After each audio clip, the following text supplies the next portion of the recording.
Video பார்த்துட்டு இருக்கிற உங்க எல்லாருக்கும் வணக்கம். இன்னைக்கு நான் 2024 வருஷம் ரிலீஸ் ஆன All We Imagine as Light அப்படின்ற ஒரு மலையாள படத்தோட கதையை தான் சொல்ல போறேன். இந்த படத்தோட ஒன்லைன் பத்திலாம் பேசாம நேரா படத்தோட கதைக்குள்ள போயிடலாம். அதுக்கு நீங்க கேட்டுக்கொண்டிருப்பது மிஸ்டர் ஹரிகரன் யூடியூப் சேனல்.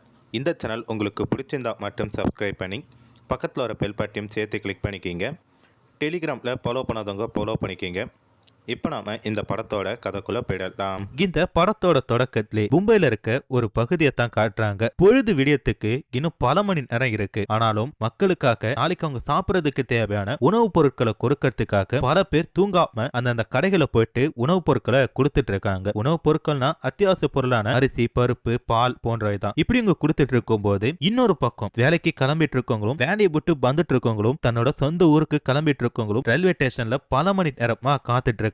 இப்படிதான் ஒவ்வொருத்தவங்க வாழ்க்கையும் போயிட்டு இருக்கும் போது ஒரு பேருந்துல உட்கார்ந்துட்டு இருக்க நர்ஸான பிரபா அப்படின்ற ஒரு பொண்ணை காட்டுறாங்க. இவங்க வந்து பாத்தீங்கன்னா ஒரு ஹாஸ்பிட்டல்ல நர்ஸா வேலை பார்த்துட்டு இருக்காங்க. இப்ப அப்படியே கட் பண்ணா ஒரு பாட்டியம்மா கிட்ட ஒரு சில டாக்டர் பேசிட்டு இருக்கதா காட்டுறாங்க. அப்ப அந்த டாக்டர் என்ன சொல்றாங்கன்னா, என்ன பாட்டியம்மா வர வர மருந்தெல்லாம் கரெக்டா சாப்பிட மாட்டீங்களா? பிரபா உங்க மேல கம்ப்ளைண்ட் பண்ணிட்டு இருக்காங்க. இப்படியே போயிட்டு இருந்துச்சுன்னா நானும் உங்ககிட்ட பேச மாட்டேன், பாத்துக்குங்க அப்படின்ற மாதிரி அந்த டாக்டர் சொல்றப்ப அதுக்கு அந்த பாட்டியம்மா என்ன சொல்றாங்கன்னா, டாக்டர் என் ஹஸ்பண்ட் என்கிட்ட நல்லா பேசினாரு. அவர் இறந்து ரொம்ப நாள் ஆகுது. ஆனா நேத்து அவர்கிட்ட நான் பேசினேன், எனக்கு நல்ல ஞாபகம் இருக்கு. அவர் என் பக்கத்துல உட்காந்துட்டு சிகரெட் குடிச்சிட்டு இருந்தாரு. அப்படி குடிச்சிட்டு இருக்கும் போது அவரோட காலை பார்த்தேன். அவருக்கு கால் மட்டும் இல்ல அப்படின்ற மாதிரி இந்த அம்மா பேசிட்டு இருக்காங்க. இதை கேட்டா மத்த நர்ஸ் எல்லாம் என்ன சொல்றாங்கன்னா, இல்ல டாக்டர் இவங்களுக்கு நாங்க நிறைய மெடிசன் கொடுக்கறோம்ல, அதனால இவங்களுக்கு வந்து பாத்தீங்கன்னா கொஞ்சம் போதையா இருக்கு போல இருக்கு அப்படின்ற மாதிரி சொல்லிட்டு இருக்காங்க. அதுக்கு அடுத்து அங்க இருக்கிற எல்லாரும் வாங்க டீ குடிக்க போலாம் அப்படின்ற மாதிரி சொல்லி கூப்பிடுறப்ப கிரண் வந்து பாத்தீங்கன்னா போக மாட்டான் அப்படின்றாங்க. இப்ப அப்படியே கட் பண்ணா கிரண் வந்து பாத்தீங்கன்னா கேன்டீன்ல வேலை பார்த்துட்டு இருக்க ஒரு லேடி கிட்ட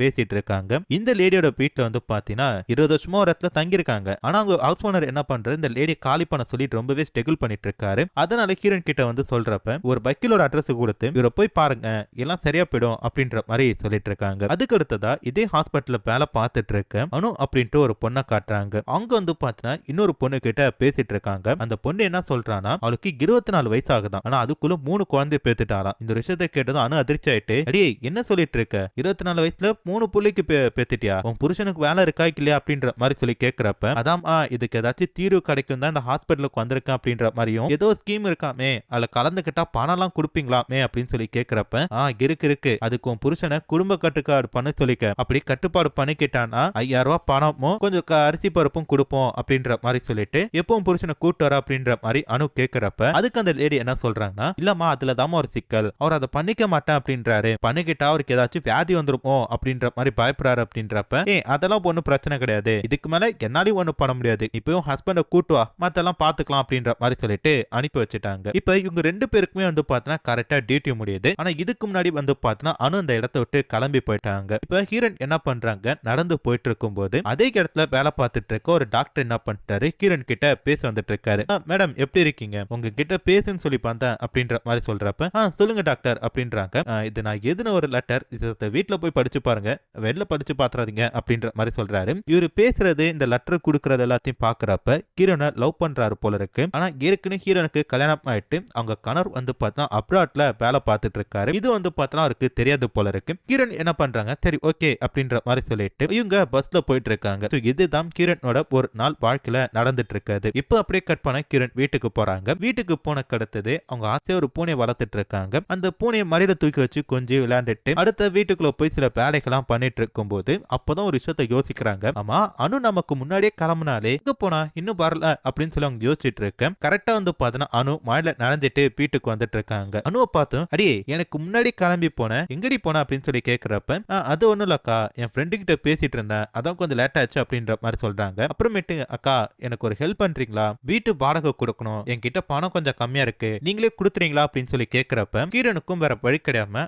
ஓகே அப்படின்ற மாதிரி சொல்றாங்க. ஆனாலும் நீ வந்து பாத்தீங்கன்னா நிறைய ஷாப்பிங் பண்ற, பணத்தை சேமிச்சு வைக்க மாட்டேற, இதான் லாஸ்ட் டைம், ஆனா நெக்ஸ்ட் மந்த் நான் கொடுக்க மாட்டேன் அப்படின்ற மாதிரி சொல்றப்ப, அக்கா இல்ல கண்டிப்பா நெக்ஸ்ட் மந்த் நான் கொடுத்துறேன், எந்த ஒரு பிரச்சனையும் இல்ல அப்படின்ற மாதிரி சொல்றாங்க. அதுக்கு அடுத்து இவங்க 2 பேருக்கும் வந்து பார்த்தா ஒரு பார்சல் வருது. இந்த பார்சலை யார் அனுப்புனாங்க அப்படின்ட்டு அட்ரஸே கிடையாது. அதை ஓபன் பண்ணி பாக்குறப்ப அதுக்குள்ள வந்து பார்த்தா ஒரு எலக்ட்ரிக் குக்கர் இருக்கு. இதை பார்த்துதான் அனு சந்தோஷப்படுறா. அப்பாடா நமக்கு ஒரு எலக்ட்ரிக் குக்கர் கிடைச்சிட்டு இனிமேட்டு நம்ம ஈஸியா சமைக்கலாம், நேரத்துக்கு வேலைக்கு போலாம் அப்படின்ற மாதிரி சொல்லி சந்தோஷப்பட அதுக்கு ஹீரன் என்ன சொல்றாங்க, பண்றாங்கன்னா, ஏய் இதுக்கு யார் அனுப்புனானே தெரியல, இதை வச்சு நம்ம என்னடி பண்ண போறோம் அப்படின்னு சொல்லி கேக்குறப்ப, அக்கா யார் அனுப்புனா என்ன, இருங்க இருங்க ஜெர்மனின்னு போட்டிருக்கு, உங்க ஹஸ்பண்ட் தான் அனுப்பியிருப்பாரு அப்படின்ற மாதிரி சொல்றப்ப, அப்புறம் அனுப்புறதுக்கு வாய்ப்பு இல்லையே அப்படின்ற மாதிரி ஹீரோன் சொல்றாங்க. அட யார் அனுப்புனா என்ன, நமக்கு ஒரு குக்கர் கிடைச்சிச்சு அப்படின்ற மாதிரி அனு சந்தோஷப்பட, ஹீரோன் வந்து பார்த்தா இதெல்லாம் நினைச்சு பார்த்துட்டே நைட்டு படுத்து தூங்கிட்டு இருக்காங்க. அது மட்டும் இல்லாம அந்த டாக்டர் கொடுத்த லெட்டரையும் வந்து பார்த்தா படிச்சு பார்த்துட்டு இருக்காங்க. மறுநாள் வந்து பார்த்தா வேலைக்கும் கிளம்பி போயிட்டாங்க. அங்க போன அடுத்தது கிரண் சீனியர் நர்ஸா வேலை பார்த்துட்டு இருக்கனால இன்னொரு நர்ஸ் கிட்ட பேசிட்டு இருக்காங்க. அந்த லேடி என்ன சொல்றானா, உன் கூட சுத்திட்டு இருக்கால அனு, அப்ப வந்து பார்த்தா ஒரு பையனை லவ் பண்ணிட்டு இருக்கா, அதனாலதான் உன்கிட்ட சொல்லணும்னு சொல்லி முயற்சி பண்ண, அந்த பொண்ணை பத்தி தப்பா எதுவும் சொல்ல,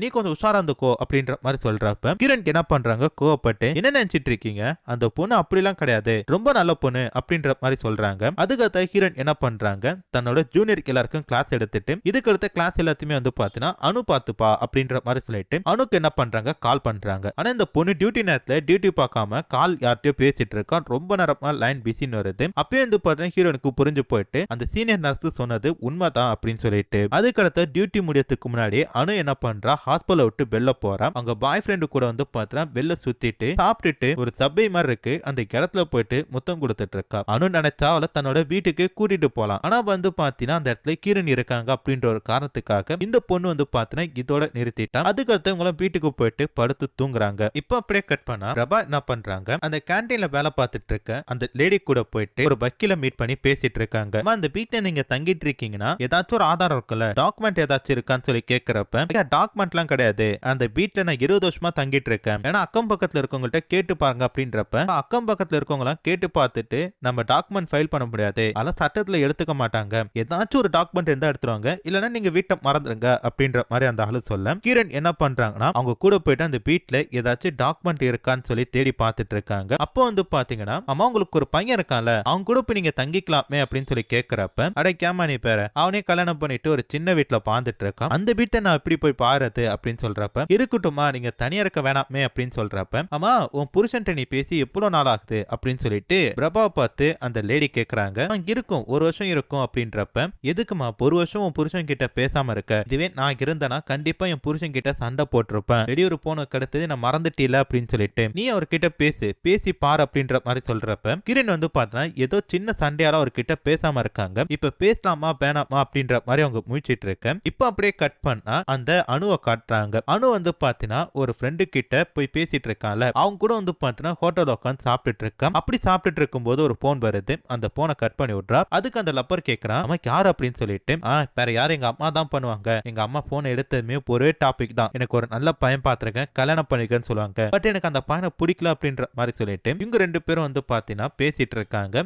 அப்ப கிரண் என்ன பண்றாங்க, அவங்க கணவருக்கு கால் பண்ணலாம்னு சொல்லி முயற்சி பண்றாங்க. பட் அவர் போனை கெடுக்கல. இதனால கிரண் திருப்பி சோகமா போயிட்டாங்க. இப்ப அனுப்பும் அவன் லவ் பண்ற பையனும் ஒரு மரத்தடியில உட்காந்து பேசிட்டு இருக்க. கரெக்டா வந்து பார்த்தா மழை பெய்யுது. அப்படி இவங்க 2 பேரும் கிளம்பி வீட்டுக்கு வந்துட்டாங்க. இப்ப அப்படியே கட் பண்ணா இவங்க வீட்டுல ஒரு பூனை வளர்த்துட்டு இருக்காங்களே, அந்த பூனை மாசமா இருக்குன்னு சொல்லிட்டு ஸ்கேன் எடுத்து பார்க்கலாம் அப்படின்ற மாதிரி சொல்லிட்டு டாக்டர் கிட்ட போறாங்க. ஆனா அவன் என்ன பண்றான், பூனை பார்த்து பயந்துட்டு இருக்கான். அப்ப அனு என்ன பண்றாங்கன்னா, டாக்டர் அந்த பூனை எதுவும் பண்ணாது அப்படின்னு சொல்லிட்டு அனு வந்து பார்த்தா அந்த டாக்டர்கிட்ட பயந்து பேசிட்டு இருக்காங்க. இந்த ஒரு விஷயம் வந்து பார்த்தா பிரபாவுக்கு சுத்தமா பிடிக்கவே பிடிக்கல. உடனே அனு கிட்ட சத்தம் போறாங்க, அம்மா இப்ப எதுக்கு நீ அவன் கிட்ட ரொம்ப ஜாலியா பேசிட்டு இருக்க, அவன் மட்டும் இல்லாம இந்த ஊருக்குள்ள ஒரு பாரி பேசிட்டு இருக்காங்க, இது எனக்கு சுத்தமா பிடிக்கல அப்படின்ற மாதிரி சொல்லிட்டு கிரண் கோவப்பட்டு போயிட்டாங்க. இந்த ஒரு விஷயத்த வந்து பார்த்தீங்கன்னா அனு என்ன பண்றா, அவன் காதலிக்கிற அந்த பையன் கிட்ட சொல்றப்ப, ஏய் அவங்க ஏதாச்சும் டென்ஷன்ல இருந்திருப்பாங்கப்பா, அதெல்லாம் எதுக்கு சீரியஸா எடுத்துட்டு இருக்க, அது மட்டும் இல்லாம நாளைக்கு எங்க அத்தா மாமா வெளில போறாங்களா, நான் வீட்டுல தனியா தான் இருப்பேன், நீ வந்தினா நைட் ஸ்டே பண்ணலாம் அப்படின்ற மாதிரி சொல்றப்ப அனுக்கு வந்து பாத்தீங்கன்னா இது ஓகே அப்படின்ற மாதிரி தெரியுது. சரி நான் பாறேன் அப்படின்ற மாதிரி சொல்றப்ப, ஆனா நான் தங்கிட்டு இருக்கிறது ஒரு முஸ்லீம் ஏரியா, நீ என்ன பண்ற முஸ்லீம் கேட்ட போட்டு வா, அப்போதான் உன்னை யாரும் கண்டுக்க மாட்டாங்க அப்படின்ற மாதிரி சொல்றப்ப இந்த பொண்ணு என்ன பண்றா, ஓகே அப்படின்ற மாதிரி சொல்றா. இப்ப அப்படியே கட் பண்ண கிரண் என்ன பண்றாங்க, அணு செம்ம திட்டோமே அப்படின்னு சொல்லிட்டு அவளுக்கு பிடிச்சதெல்லாம் சமைச்சிட்டு அணுக்காக வெயிட் பண்ணிட்டு இருக்காங்க. அணு வந்த அடுத்தது, ஏய் ஏதோ டென்ஷனை திட்டேன்ப்பா மன்னிச்சிக்க அப்படின்ற மாதிரி சொல்றப்ப, சரி எந்த ஒரு பிரச்சனையும் இல்ல அப்படின்னு சொல்லிட்டு இவங்க 2 பேரும் வந்து பார்த்தா சாப்பிட்டுட்டு சமாதானமா படுத்துட்டு இருக்காங்க. அப்படி படுத்துட்டு இருக்கும் போது அணு ஒரு கேள்வி கேட்கிறா, அம்மா உங்களுக்கு லவ் மேரேஜா அரேஞ்ச் மேரேஜா, அதை பத்தி சொல்லுங்க அப்படின்றப்ப, அரேஞ்ச் மேரேஜ் தான்மா, எங்க அப்பா அம்மா பார்த்து வச்ச பையனை தான் கல்யாணம் பண்ணிக்கிட்டேன், அதனாலே எங்களுக்குள்ள ஏகப்பட்ட சண்டை அப்படின்ற மாதிரி சொல்றப்ப, நான் வந்து பாத்தீங்கன்னா இந்த மாதிரி லவ் மேரேஜ் தான் பண்ணிப்பேன், அரேஞ்ச் மேரேஜ்ல எனக்கு சுத்தமா நம்பிக்கையே கிடையாது அப்படின்ற மாதிரி சொல்லி அனு பேசிட்டு இருக்கா. இப்ப அப்படியே கட் பண்ணா அந்த சமைக்கிற அந்த அம்மா காட்டுறாங்க. அவங்க வந்து பாத்தீங்கன்னா இந்த ஊரை விட்டு போறாங்களாம், தன்னோட கிராமத்துக்கே போறேன் அப்படின்ற மாதிரி சொல்றப்ப பொறுத்ததான் பொறுத்தீங்க, இன்னும் கொஞ்ச நாள் பொறுத்திருக்கலாமே அப்படின்ற மாதிரி ஹீரோயின் சொல்றப்ப, அட எதுக்குமா, எனக்குன்னு சொந்தமா ஒரு வீடு இருக்கும் போது இந்த வீட்டுல எதுக்கு நான் தங்கி இருக்கணும் அப்படின்ற மாதிரி சொல்லிட்டு அவங்களும் பாத்தீங்கன்னா கிளம்ப போறாங்க. ஹீரோனுக்கும் பாத்தீங்கன்னா இதுவும் கரெக்ட் அப்படின்ற மாதிரி தான் தெரியுது. இப்ப அப்படியே கட் பண்ணா அனு என்ன பண்றா, அவங்க காதலிக்கிற அந்த பையனை போய் பார்க்கலாம் அப்படின்னு சொல்லிட்டு போறா. ஆனா வெள்ளம் வந்து இருக்கிறனால நிறைய இடங்கள்ல தண்ணி தேங்கிருக்கு அப்படின்றனால அந்த பிளானை பாத்தீங்கன்னா அப்படியே கேன்சல் பண்றாங்க. இப்ப அப்படியே கட் பண்ணா பிரபா வேலை விட்டு போறப்ப அந்த டாக்டர் பாத்தீங்கன்னா அவங்க கிட்ட பேசணும் அப்படின்ற மாதிரி சொல்லி கூப்பிடுறாரு. இந்த டாக்டர் பாத்தீங்கன்னா ஒரு 5 வருஷம் கான்ட்ராக்ட்ல தான் இந்த ஹாஸ்பிட்டலுக்கு வேலைக்கு வந்திருப்பாரு. இதுக்கு மேல இந்த இடத்துல வேலை பார்க்க அவருக்கு பிடிக்கல அப்படின்றனால வேலையை டிஸ்கனெக்ட் பண்ண போறேன், நாளையில இருந்து வரமாட்டேன் அப்படின்ற மாதிரி சொல்றப்ப, அச்சோ நீங்க வரலைன்னா எனக்கு ரொம்ப கடுப்பா இருக்குமே அப்படின்ற மாதிரி சொல்றப்ப, ஆமா நானும் உங்ககிட்ட இந்த ஒரு விஷயத்தை பத்தி பேசணும்னு நினைச்சிருந்தேன், நான் உங்களை லவ் பண்றேன், எனக்கு கல்யாணம் பண்ணிக்கிறீங்களா அப்படின்னு சொல்லி கேட்கிறப்ப ஹீரோயின் ஒரே ஒரு பதில் தான் சொல்றாங்க, எனக்கு ஏற்கனவே கல்யாணம் ஆயிட்டு அப்படின்ற மாதிரி சொல்லிட்டு. இப்ப அப்படியே கட் பண்ணினா அந்த பாட்டியம்மா பாத்தீங்கன்னா ஒரு இடத்துக்கு போயிருக்காங்களே, அந்த இடத்துக்கு பிரபாவும் அனு போலாம் அப்படின்ற மாதிரி சொல்லி முடிவு பண்றாங்க. அப்படி போறதுக்கு இவங்க 2 பேரும் பஸ் தான் பயன்படுத்துறாங்க. அங்க போய் பார்த்தா அந்த பாட்டியம்மா வீடு ரொம்ப பாழஞ்சு போயிருக்கு. அதை சுத்தம் பண்றதுக்காக இவங்க 2 பேரும் உதவி பண்ணிட்டு இருக்காங்க. இந்த பாட்டியம்மா வேற வராதவங்க வந்திருக்காங்க, அவங்களுக்கு தடபுடலா சாப்பாடு போடணும்னு சொல்லிட்டு கடல் இருக்கு பக்கத்துல, அங்க போயிட்டு பார்த்தா மீன் இறாலு கெரால் எல்லாம் வாங்கிட்டு வராங்க. அதுக்கடுத்த வா நம்ம போய் பீச் கிட்ட போவோம் அப்படின்னு சொல்லிட்டு ஹீரோயின் கூப்பிடுறப்ப அனு என்ன பண்றா, எனக்கு உடம்பு சரியில்லை நான் பரல அப்படின்ற மாதிரி சொல்றான். சரின்ட்டு ஹீரோயின் என்ன பண்றாங்க, அங்க போய் நின்னுட்டு இருக்காங்க. பார்த்தா அந்த இடத்துல பாத்தீங்கன்னா அனு ஒரு பையன் கிட்ட பேசிட்டு இருக்கா. இதை பார்த்துமே ஹீரோனுக்கு புரிஞ்சிச்சு, ஆக இவ லவ் பண்ண பையனை இங்கே வர சொல்லியிருக்கா போல இருக்கு, பண்றதெல்லாம் சரியா கிடையாது, எங்கேயோ பிரச்சனையில மாட்டி விட போறா அப்படின்ற மாதிரி மட்டும் இவங்க நினைச்சிட்டு இருக்காங்க. அதே மாதிரி பாத்தீங்கன்னா ஹீரோயின் எதுவும் தெரியாத மாதிரி கம்முனு படுத்துட்டாங்க. இங்க பேசிட்டு இருக்க இடத்துக்கு பக்கத்துலயே ஒரு மலை இருக்கு, அந்த மலைக்குள்ள ஒரு குகை இருக்கு. அங்க பாத்தீங்கன்னா அனுபவம் அந்த பையனை பாத்தீங்கன்னா கொஞ்சம் அப்படி இப்படி இருக்கிறாங்க. அவங்க இது நாள் எதுக்கு ஆசைப்பட்டாங்களோ அந்த ஒரு விஷயத்த முடிச்சிட்டாங்க. அப்போ பாத்தீங்கன்னா அனு கேக்குறா, நம்ம கல்யாணத்துக்கு உங்க வீட்டுல ஒத்துப்பாங்களான்னு சொல்லி கேக்குறப்ப கண்டிப்பா ஒத்துக்க மாட்டாங்க, நம்ம 2 பேரும் ஓடி போய் தான் கல்யாணம் பண்ண போறோம், உனக்கு ஓகே அப்படின்னு சொல்லி கேக்குறப்ப அவளும் ஓகே அப்படின்ற மாதிரி சொல்றான். ஹீரோனும் தூக்கத்துல இருந்து எஞ்சி கடற்கரை போய் பக்கத்துல பாக்குறப்ப ஒரு பையன் பாத்தீங்கன்னா அடையில சிக்கி கிடக்குறான். அவன் கிட்ட பாத்தீங்கன்னா மூச்சு விட முடியாம கிடக்குறான். அப்ப ஹீரோனுக்கு என்ன பண்றாங்க, அவனுக்கு போயிட்டு சிடிஆர் எல்லாம் பண்ணி அவன் உயிரை காப்பாத்த ட்ரை பண்றாங்க. அவனுக்கு கொஞ்சம் நினைவு கடுத்தது, எங்க ஹாஸ்பிட்டல் இருக்கு சீக்கிரம் அட்மிட் பண்ணுங்க அப்படின்றப்ப இங்க ஹாஸ்பிட்டல் கிடையாது, இங்க பாத்தீங்கன்னா ஒரு பாட்டியம்மா இருக்காங்க, அவங்க தான் வைத்திய பார்ப்பாங்கன்னு அவங்க வீட்டுக்கு கூட்டு போக அந்த பாட்டியம்மா என்ன பண்றாங்கன்னா இவங்க 2 பேரும் புருஷன் பொண்டாட்டி அப்படின்ற மாதிரி சொல்லி பேசிட்டு இருக்காங்க. ஹீரோனுக்கு இது